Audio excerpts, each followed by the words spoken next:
Together, we move upward, higher and higher, toward the central peak of Squawk.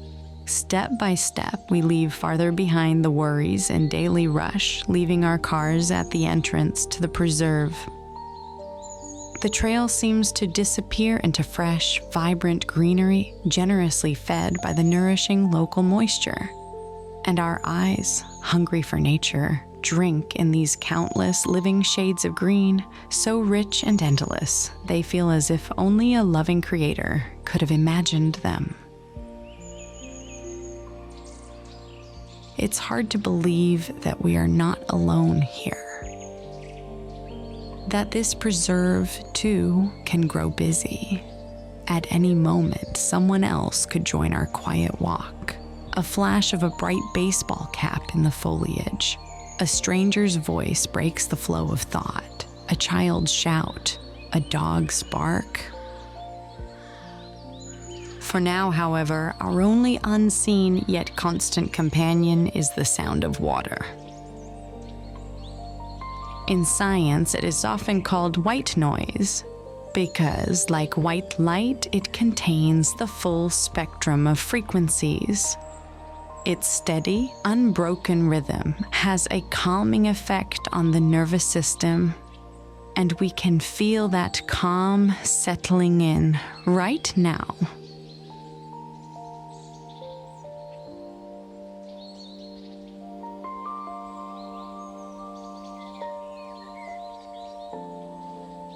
The sound of water also becomes a perfect backdrop for the rest of the forest's voices.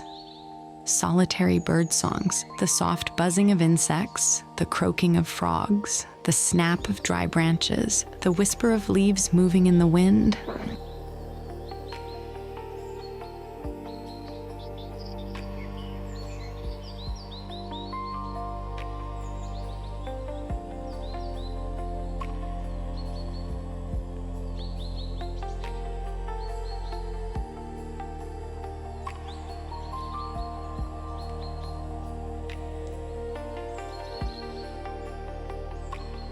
To our right stands an old spruce, its many long, straight, slender branches stretching outward.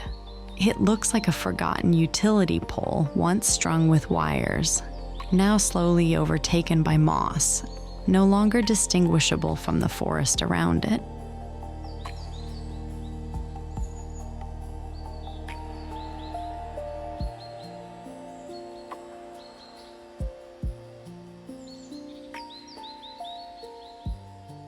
Ahead of us, bathed in sunlight, a pair of trees comes into view. From a distance, they seem to merge into a single form. But as we draw closer, it becomes clear they are two distinct beings matched to one another, like an ideal couple. At their closest point, their trunks barely touch. They do not press, they do not harm. Their relationship feels more like an embrace, a quiet gesture of support. They are equal, alike. Each has spread its branches within the shared space available to them, careful not to block the other's light, sometimes crossing paths, but never competing. An extraordinary harmony of coexistence. Blessed.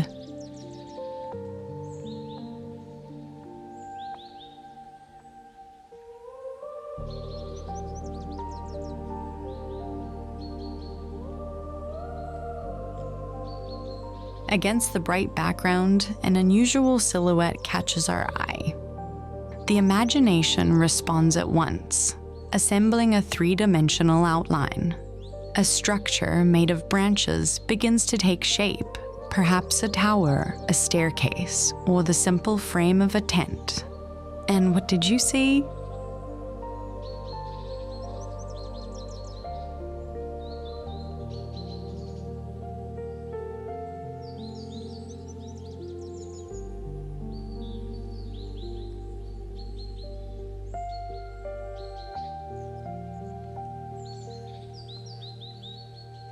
Whatever came to mind, we can smile when we compare our idea with the real form. and discover that it is, in fact, a playful projection created by 3 dried trees.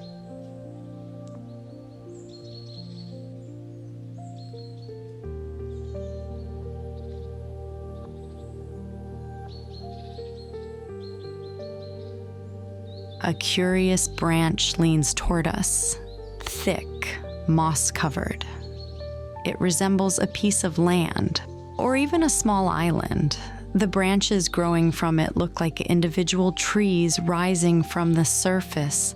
In nature, this sometimes happens. A living tree falls and lies on the ground, yet continues to give life to its branches. Over time, they take root and become separate trees, each with its own root system. This formation is known as a raft tree.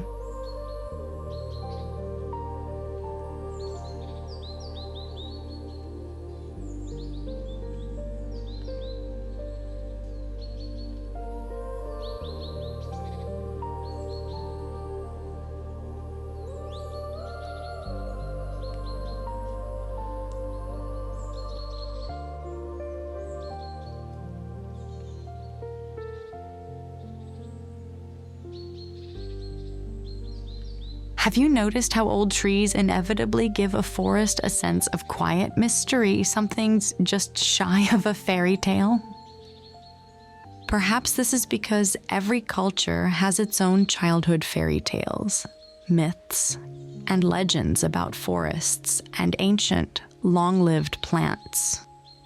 And the silhouettes of old, twisted trees invite many different images. Sculptors, for example, often draw inspiration directly from the material itself, from unusual growths on trees, the bends of their grain, the patterns of the fibers, natural hollows, and openings shaped by time.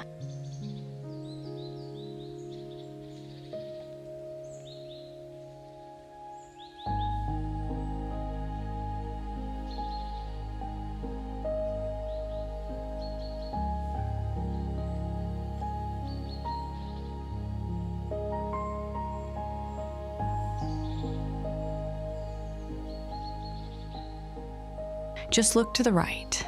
Sunlit fern fronds sway gently under the faintest breath of wind, like dozens of serpent heads belonging to a many-faced dragon.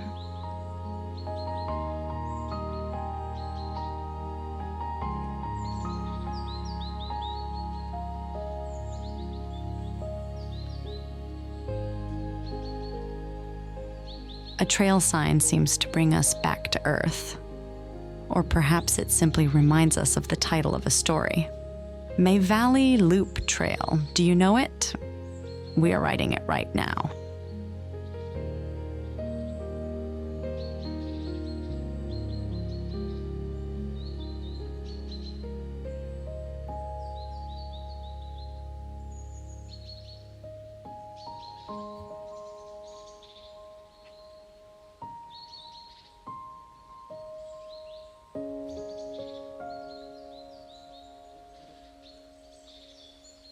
Ahead of us stands a young ash tree. Ordinary at first glance, its leaves lit by the sun. One day it will grow large. Its wood strong and resilient, its broad crown turning shades of yellow and red in autumn. In the past, ash wood was used to make carriages and sleds. Today, it is used for baseball bats, billiard cues, racing oars, and high-quality skis. Its sap is sweet, flowing in spring, and can be used as a substitute for sucrose. Ash seeds are also an important food source for wildlife. Because of its decorative appearance and tolerance for shade, ash has become a popular tree along streets and in parks. It also withstands a wide range of temperatures and rainfall, making it familiar to people across much of the world. In some regions of the United States, ash trees make up as much as a quarter of the forest's total tree biomass. But all of this may soon be at risk. Many species of ash are now facing extinction due to widespread mortality caused by a striking yet destructive insect with a long and complex name, the emerald ash borer. Remarkably, outside its natural range in Asia, where it usually occurs in small populations and causes little harm to local trees, this invasive beetle becomes highly destructive to ash trees in Europe and North America. As a result, municipalities now spend billions of dollars removing dead trees from communities across the United States and Canada. And so all that remains for us is to admire, with hope and faith in the Creator's greater design, the fresh, vibrant green of an ash tree whenever we encounter one along our path.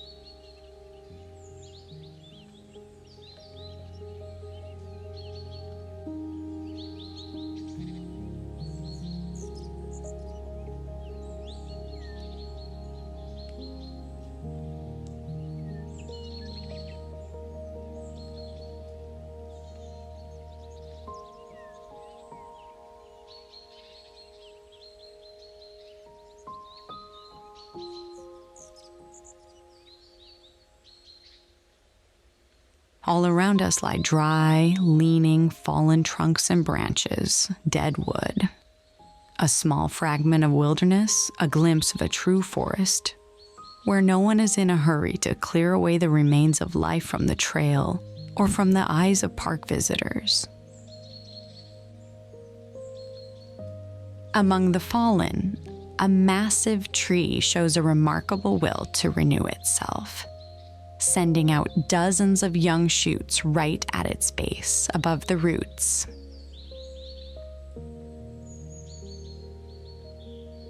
Perhaps years will pass and a multi-stemmed tree will grow here, a clustered form with several equal trunks like those we so often encounter along our walk.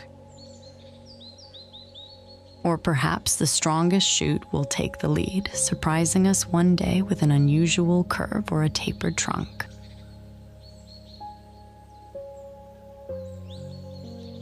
But it is also possible that none of them will find the strength to reach the sun. All unfolds according to Creator's will.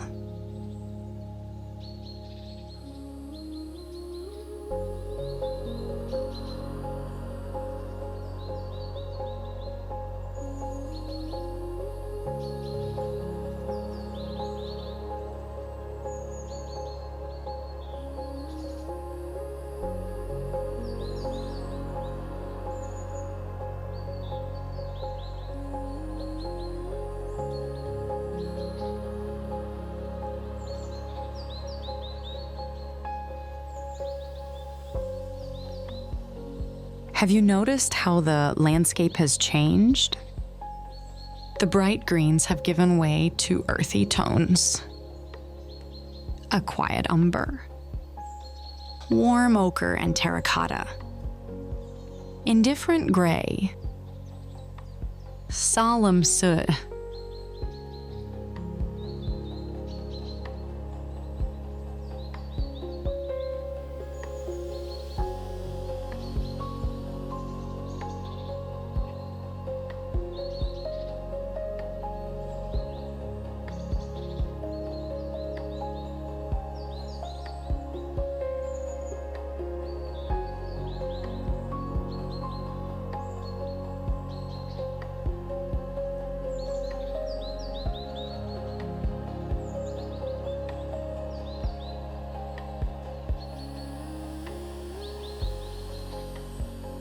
New performers step onto the stage for the attentive observer. Insects, lit by the sun, dance their solo movements to the chorus of birds.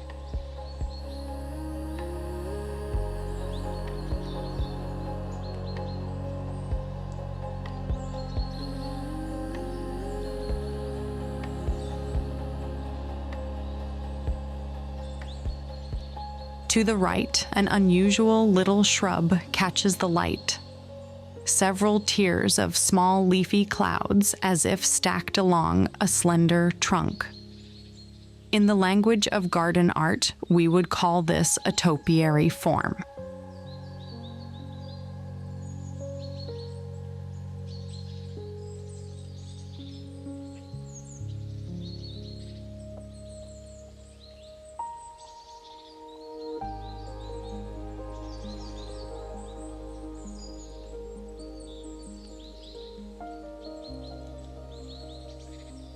Let's try lowering our gaze and looking at the forest from within the ferns.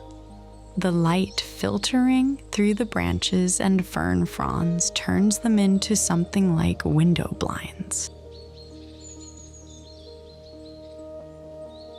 Do you remember a moment in your life when you looked through the slats of blinds at a sunny day outside and felt an urge to leave the room?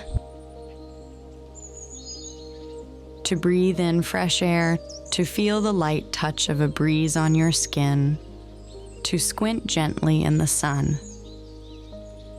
And now this is exactly such a moment. Blinded by the sunlight, we try to make out the silhouette ahead. This is a tree that resembles a cliff. One of those sheer, vertical stone formations that rise out of mist in traditional Chinese miniatures. Its surface seems clothed in cascading junipers of strange, sculpted shapes connected by rope bridges, along which tiny figures in wide-brimmed straw hats move slowly.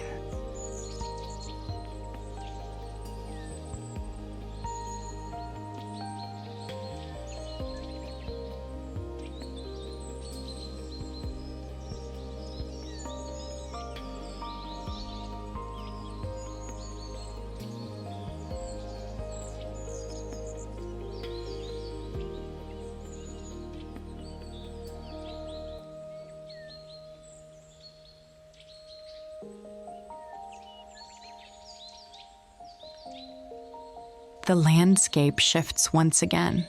Old, massive, solitary trees give way to young growth, and shade yields to sunlight. Once more, bright, major notes of golden green take the lead. Threads of slender young shoots weave through the luminous background. The blue of the sky pours calm over us, and we seem to drift into a waking midday dream.